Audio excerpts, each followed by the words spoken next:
Welcome back to the internet's most laid-back fragrance podcast. This is the Sniff Session with your host, Valerie, the niche sampler. I have just had my birthday, so I turned 29 on Monday, and I would like to thank everybody who sent me birthday wishes. I felt so loved, and I really think people underestimate the power of people sending you positive energy en masse. I'm on cloud nine to this day. And today's session's a little bit different because we're doing kind of a birthday week haul. So this is a conglomeration of things that I've purchased that came into the mail, and of course things that came in PR and birthday presents. So first of all, my sister and I are celebrating together later on November because I'm going to visit her for her PhD defense. But something amazing happened that makes me so proud of myself. I'm proud that I took that leap to start creating content and just followed the flow of it without much expectation, really. I had maybe one goal, was to get on a PR list, and now we're in a place where you'll see I'm receiving multiple things within the span of a couple of weeks or days, and it's actually not even humanly reasonable, but I'm very happy because I love everything. But I want to say, I know that some people will see the titles of my videos and then you expect to rapidly get the information or the review on the item. So I would just like to say, if you don't want to listen to a 30 plus minute long podcast, everything that I'm going to put in the mentioned description box is really, really good. I just had to get that out the way. And listen, I'd be happy to do conventional YouTube videos at some point, maybe, but right now I think we're just gonna keep doing something that is more pleasurable, like just chatting with a friend in a very casual way. So the first still indescribably cool thing that happened that I never expected was I got flowers from a brand for my birthday. I came home to find this giant vase with a glass vase with these beautiful blooms in them, and I did not know who they were from. There were very few suspects I could imagine, and they were from Future Society, and I'm so incredibly grateful to them for sending that my way. It was like giving influencer. It really was. It was really giving influencer, and so that's kind of on my bar cart right now, and it's an amazing. Once the flowers die, I have this vase from this floral shop that they ordered for me, and that was just a beautiful gesture that I really, really appreciated, and I never expected that at all. And it's just, whenever I get flowers, I start crying because I love flowers. I think they're very beautiful and it's very romantic, and I love romance. And of course, this is the flowers received in camaraderie and just to wish me happy birthday. But I mean, I'm a very big fan of biology, and that's why I'm a biologist, and I'm a fan of nature. And I think that the complexity of nature and everything that evolution has created on this earth is just amazing. And it's just cool to learn about the entire time. But apart from that, the first thing was, it all started last week, really, because I just got a random notification from DHL to fetch something at a local pickup point, and Maria, Perfume Maniac, the little soul sister I met last year on my crown birthday that I went to Malta for, she sent me a Pat McGrath Mothership Subliminal palette. First of all, I'm ruined now because now I see what quality eyeshadow is like. Because I love to do an eye makeup look every day. Usually I'll just grab a Revolution makeup palette, and I'm not going to poo-poo them. They are still really good. But the quality of this, the design, everything, so chic, so amazing, and that was a beautiful present. And this one made me cry. I sent Maria a video note, ugly crying, because this is something that we were exchanging about in conversation in Sicily. We were just talking about things that we so wanted that are ridiculous. And of course, for me, a makeup palette at this price point is ridiculous. But now suddenly it doesn't seem ridiculous anymore. And she remembered that, and then she bought that for me. And so I'm really, really grateful to her. I also bought myself a candle from Arquiste called Mexican Baroque. Unfortunately, it came broken. I still haven't messaged the company to let them know that. But I also ordered 3 Arquiste samples alongside that. So I don't have them on me now, but I still remember the smells. So first we had Venice Rococo, a beautiful powdery makeup compact fragrance. It's very vintage, very Marie Antoinette, very romantic, very classic.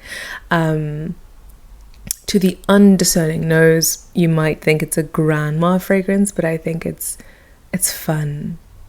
It's fun, it's feminine, it's powder, it's frivolity. And I really enjoy that one, but still, in that realm of fragrance, I still prefer Jousson's Les Cahiers Secrets. And I might pick one up when I go to London. Otherwise, I also got Grove by the Sea. This is a gorgeous minty, figgy, marine scent. Now, it's not my favorite. It's not something that I would wear, but I think that if you're looking for something in that realm of fragrances, you really should try it. My friend Richie really loves that one, and I can see why. It's really high quality. And I have to say, even though the 3 Arquiste, the new ones, none of them is something that I want. They all are really good. And I had kind of written Arquiste off because I'd smelled some of their older stuff and nothing really moved me, like Les Trogues and things like that. Although I did really enjoy Floricanto. That's beautiful. Unfortunately, on my skin, it went a little bit too soapy. Sometimes florals can do that, but I really love that. Then we had Almond Suede. That one is, I'm going to see it all over the place. It should be really popular, although we should admit that the fragrance space is really crowded and polluted right now. Not polluted, it's just loud. But Almond Suede is delicious. It's like an almond marzipan leathery fragrance. It feels gourmand but edgy. It's very delicious. I think most gourmand lovers will love it. And I think that it's a vibe. If I loved almond fragrances, I would pick it up. And then we got the scent I'm very happy I didn't blind buy. And this is Lunatique, which is the new release from Imaginaires. I remember loving this so much in March when I first smelled it. But now, I have to say, it is growing on me. It's growing on me, but it's not something that's a insane love, I need to get this immediately kind of thing. Especially because, Liquid Imaginaire fragrances are not cheap. So you have a pepper, a little bit of floral sweetness, some ambery facets. There's something that feels nutty in there. Then of course you've got some suede-y, leathery facets as well. Lunatique is supposed to kind of capture all of the phases of the moon in a scent. And this is a scent that they did not give the contract to Givaudan for, which is interesting. And somehow I feel the difference in this style. But I earlier said that it didn't feel like a Liquid Imaginaire fragrance, and I actually maintain that because Liquid Imaginaire fragrances tend to have a level of dimensionality where you can't really say, oh, this is a citrus fragrance, this is a tea fragrance. It's a fragrance that contains these notes, but you really experience different things throughout the journey of the fragrance usually. Like, if you take Sancti is not one of my favorites, but Sancti starts off really gingery and bright and citrusy. Then as it dries down, it gets into an incense that's not smoky, but more like musty. They have like this musty incense that is in a lot of their fragrances, and that is intriguing. Lunatic, while good, and while it will please quite a few people, a little bit inky, I find it to be like less dimensional. It feels like it's flattening down to be a silver haze.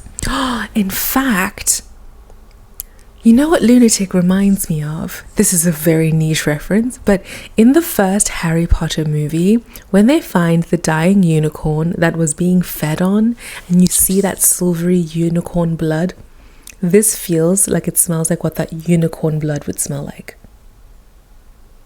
Yeah, exactly that. That is the picture of what Lunatic smells like to me. So I say again, it's not bad, but it's not for me. And I kind of love that for me, because now I can buy Tumel 2 in peace, because I sometimes feel not bad, but sometimes I feel like it's a waste to buy like a sandalwood liquid imaginaire when you could be buying something more complex and interesting. But they do a really good sandalwood. It's Tumel 2, by the way. Otherwise, I also love Tapis Volant, which is their iris fragrance, and I've been bouncing around which iris to get. Like, I love the new iris from Bon Parfumeur, but that's not really an iris, it's a buttery cacao. What I really want is, I also really like the one from Prada, Infusion line, and I found a store, which I don't understand how they can sell it at that price point, but I found a store selling it for 70 francs. So that might be something I investigate. But Tapis Volant has the Liquid Imaginaire bottle style. It's so easy to wear. It's so office friendly. I'm still contemplating that. Anyway, I also bought another candle from Versatile Paris. They were having a 20th birthday, or no, a birthday sale. It's like they're 2 years old. I'm sorry, it's not 20th birthday, but it was 20% off. So I got a candle called Be Mine, which I can't show you because it's literally burning in my bedroom, because I am exhausted and I'm getting ready for bed at some point. And it smells delicious. The cold throw is impeccable, and it's a honeyed vegetal spa-like sensation. But alongside that, I got the L'Huile Vinaigrette, which is just a dry oil, honestly. And it is stunning. It has carrot, almond, celery, cress, fennel, and thyme. And then it has some scent that Versatile needs to release as its own perfume, please, because it's another buttery spa-like scent. So you have the vegetal aspects, and then it feels kind of yummy and buttery and slightly sweet. Maybe there's a little bit of a nutty vanilla aspect. So good. And I've been drenching my hair with this. I mean, just you get a few drops, but the packaging is so chic. I think that this is the perfect element to add to a gift this year for presents. Not only is the bottle chic, it's got this lovely opaque glass, frosted glass I should say, with the white label. It's minimalistic, but the smell, you will please your mother-in-law with this, you will please your teenage cousin with this, because it's both cool but also luxurious, and also wasn't too badly priced. I don't remember these things. Once the money is gone, it's gone. It's not my business anymore. It's now their money. It's now their business, and the tax man's. I didn't mention my birthday fragrance. My birthday fragrance was, that's right, Spice Terre. I love it. I also wore it yesterday. I went to a conference and I presented my work in 5 minutes. It was not an easy task, but I managed. But I really loved it. It made me feel so chic and elevated. Now what should we do? Do you want to know about Kayali, or do you want to know about Snif? Let's start with Kayali. So another thing that came in last week was my PR from Kayali. They gave us this box, and you can buy this as well. They're offering this duo of both Silk Santal and Velvet Santal, and they have this slot on the top of the box, and I think if you purchase it, you'll be able to put your own photograph in there. But they put my niche sampler headshot in there. They were very sneaky. They were like, oh, we'd like to have your picture for our website. And then this is actually what they were doing. So I've been loving finally being able to drench myself in Velvet Santal. And I'm a simple girl. I love to smell a little bit ambery, vanillic, and sweet. And this one has benzoin, sandalwood, some tea, and of course a lovely rich vanilla. Well, they don't say that, but I believe it's in there. They also have tea leaves as a note, but this is a deeper scent, and I think it's so underrated, and I really, really love it. And honestly, I was going to give away my Silk Santal, but I realized I did not wait long enough for the dry down, because I really love it when it's dried down. But I think that what really first gets to me is in the opening, which is supposed to be a champagne note. I register that as a pear. So this pear is quite strong, and as we all know, I'm not the biggest fan of pear notes. So that first is the scent that's dominating the experience, and then only do you get to this lovely, sweet, romantic, sugared, musky vanilla. Well, I mean, there's supposed to be a sandalwood, but I feel like there's vanilla in here once again. But it's lovely, and I'm so grateful to the Kayali team. They're always so generous, and they really are creative in their PR, which I always said I appreciate it when brands take the time to create something that is an experience. I wish that more this one at least customers can experience, but I also wish special moments like that can also be customer experiences. Maybe if you buy off the Huda Beauty website, that would be a cool way to kind of give audiences this experience instead of just through the retailers. So that was fantastic. And then I got in my first ever bottles of Snif. Snif is an American fragrance house, the Chapters collection. Snif is an American fragrance house that it's not the most unique business model, but they emphasize it.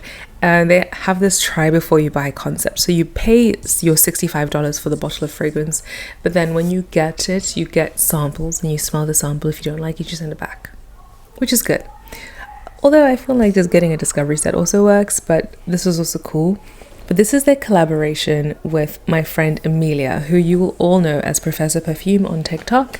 And she first collaborated with them for a wedding scent. And these smell incredible.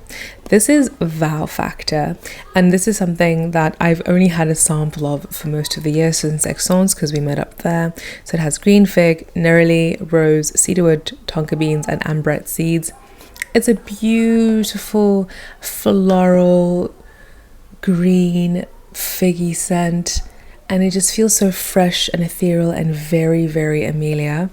And then she also included in this Chapters collection the scent for the honeymoon called Honey Sweet, which I think was a very clever direction to go in. So this has crystallized honey, broom absolute saffron, lavender flower, Havana wood, and vanilla. And it is just a delicious vanilla with honey, a little bit of aromatic lavender. It feels like something you would wear if you believe in the dark academia aesthetic, but it also just feels just delicious and cozy and warming for the wintertime. The gourmands, although there are many of them being released at this time as everybody expects, they're doing well. They're good. They feel like they make sense in the market, and I'm really, really loving that. And then, Poka. Remember I said, I'm going to get my bottle tomorrow? I did get my bottle of Poka. They now have this white packaging, and it's slightly different than the black packaging. I think that the lid is a little bit more stiff. This is now very intricate detailing. The lid is a little bit more stiff when you take it off, but the juice is divine. Now apparently Poka is a little bit more expensive than their usual fragrances, which I hadn't noticed, but it is yummy. For the longest time I wasn't really getting that caramel popcorn note, but now I do, very much in the opening. A lot of people describe it as an apple pie. I get more of a sticky caramel vanilla fragrance. Oh, and the lasting power on this is incomprehensible. Well, I mean, not really. It is an extrait de parfum, I do understand. And Pernoire is one of those brands that consistently produce extraits. They didn't just start this trend. But this is yummy, and I really have enjoyed wearing this and Ottimo, but I still think I'm more of an Ottimo girly, but both of them will be used. But I also we are now in spooky season. I also am in my ha ha ha ha ha moment. Excuse your ears for that little bit of noise from my mouth. I've been wanting to wear more leathery fragrances, like Kama and Island Lush are calling my name. They're saying, Valerie, where are you? It's time. And I also noticed that this spooky season has not felt as spooky as other spooky seasons. I usually could walk through the neighborhood, met by crows, and we walk the streets together. But that's not happening. I have to peg it up to global warming. Finally, we have something that just came in today, and that is, let's first talk about this. So Francesca Bianchi, not too long after they sent me their discovery set, mentioned that they're releasing a new oud, and this is Voluptuous oud, and it's freaking fantastic. I almost swore. Guys, if anybody has smelled Manos Racyne's quintessence, this is like in that realm of oud. So it's more fruity and ambery. The animalic nature is not that intense. This to me feels a little bit akin to Lux Comme Volupte, which is a scent that they have. And then you have a richness of oud and a honeyed aspect. It's quite carnal and delicious as well. I love this. This and Byzantine Amber are fighting for top spot in terms of my favorites. And that was just incredible. And I'm savoring the sample as much as I can. Luckily, it is quite intense and strong and long lasting, so you don't have to use too much. But this is something I would add to cart. So if you haven't tried any Francesca Bianchi's and you think you might have similar tastes to me, then I definitely recommend the new Voluptuous oud and also Byzantine Amber and also Encounters. And of course, Dark Side. That's incredible. Oh, stunning. I'm also still very much enamored with the Scout Dixon West Discovery set. I wore Incarnate for 3 days straight after I opened it. That just is one of those fragrances that just feels like you when you spray it the first time. That's definitely amazing. And I saw that she sold out of it, so I'm so happy for her. And yes, if I went to the States tomorrow, I would immediately find an address to ship that and Eldorado too. But my Eldorado cravings can be abated for a little while because I just got in the actual birthday present I bought myself, which was La Terre, la Nuit. But La Terre, la Nuit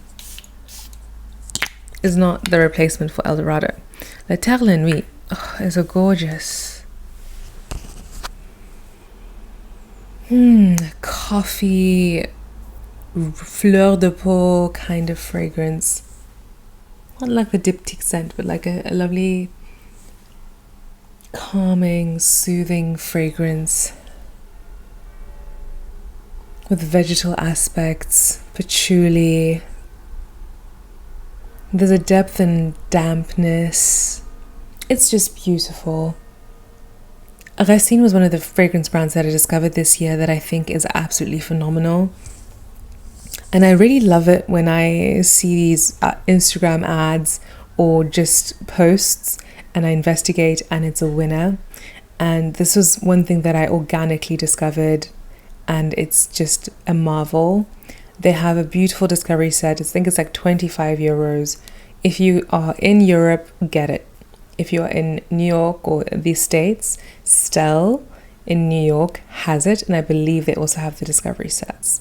In France, you can get it from the Racyne website or from Oh My Cream, which is kind of like a clean beauty concept store. So it stocks multiple different brands that are under this umbrella. Say what you want about clean beauty, but there's some good stuff. Their Versatile are also sold at Oh My Cream, so I love that.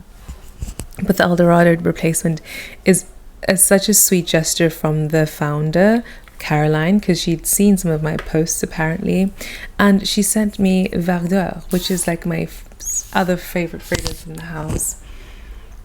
Oh, this is a beautiful misty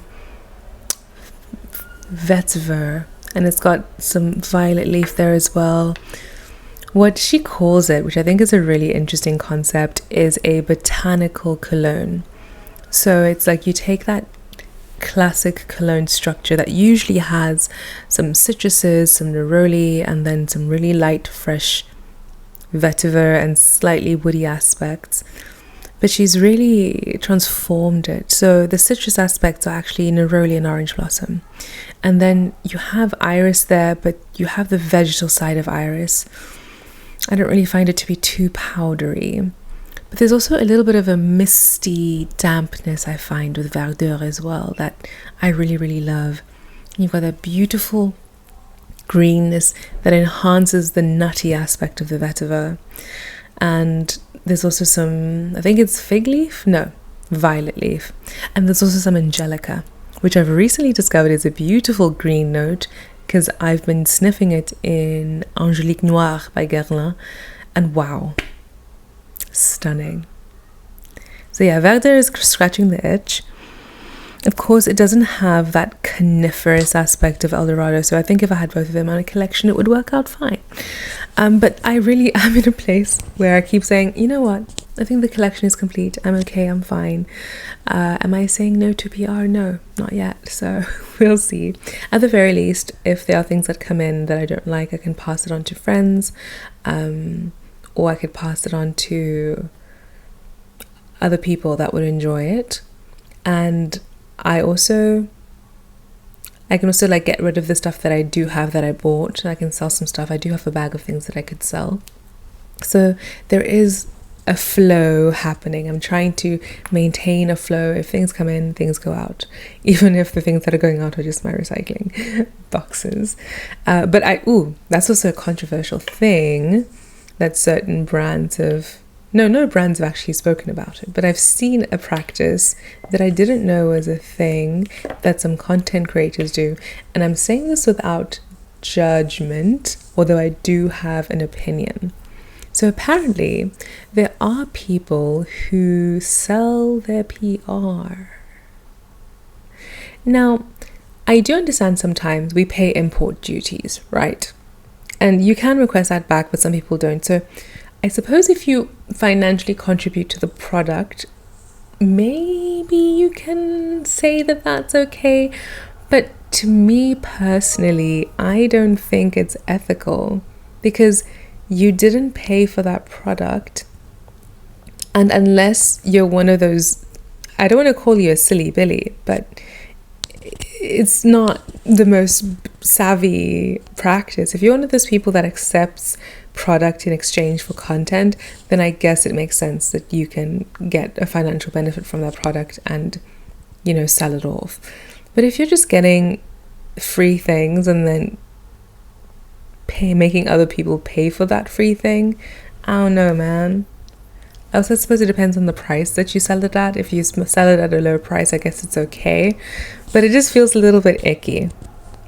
But I mean, it's also okay. I mean, people have different life circumstances, so I don't really have any room to judge, but I don't think it's ethical personally.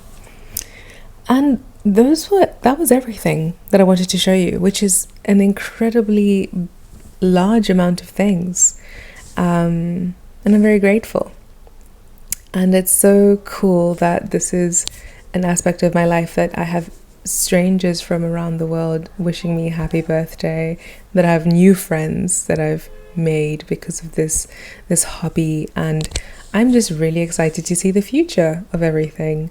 And somebody asked me how I feel about turning 29, and I said I'm so happy. It's the perfect sweet spot. I had a quiet birthday because it's a time in life where I don't have the energy to be doing anything major, but I find 29 to be a sweet spot because on one hand, you are still in your 20s, so nothing is really that serious. But on the other hand, you're just about to turn 30, so you've made all of the silly choices and decisions of youth that weren't well considered, that maybe you will look back on with a little bit of embarrassment. But now you've wizened a little bit, so you're more calm, but you're still enjoying living life and crafting a life and dreaming and being ambitious and wanting to try things. But it also doesn't feel like you're running out of time yet, well, at least not for me. But then also I'm looking forward to 30. It looks like the 30s are a vibe. I feel like if you just stretch and take your vitamins, you can make it a really fun time for yourself, because you still have like the adventurous aspect of your 20s, but maybe with a few more resources because you have a stable career. And so that seems like it will be a vibe. I want to be jetting off around the world with my friends, and I want to, be doing cool things. And there's so much more to come. That's so exciting to think about. And what else did I think about when I was reflecting about my birthday? Oh, yes. I think that I'm more determined than ever. This was something that called the state I reached before I turned 29. To just be myself as much as possible, because it gets you places. And I think that sometimes when you're trying to live an authentic life and leaning into your confidence and your competence, it puts people off. Like you get some character assassination at some points, but I think that if you're enjoying it, don't sweat it that much. You're doing fine. And yeah, those were just my messages of the day and the whole of the birthday era, although I still kind of think of everything being my birthday up until around the 28th of November. Then I can let it go, because I do have a Sagittarius moon, so I need a little bit of the Sagittarius season as part of my birthday season. I'm joking, but yeah, that was so fun. It was very exciting. I'm very happy about where I am in life. I'm very excited for the future. I'm excited to be more adventurous and be more myself, and to continue pursuing passions and following my bliss. And I encourage you to do the same. But of course, if you are on the lookout for a new fragrance, if you are in the business of buying something, sample before you buy. And as always, happy sniffing.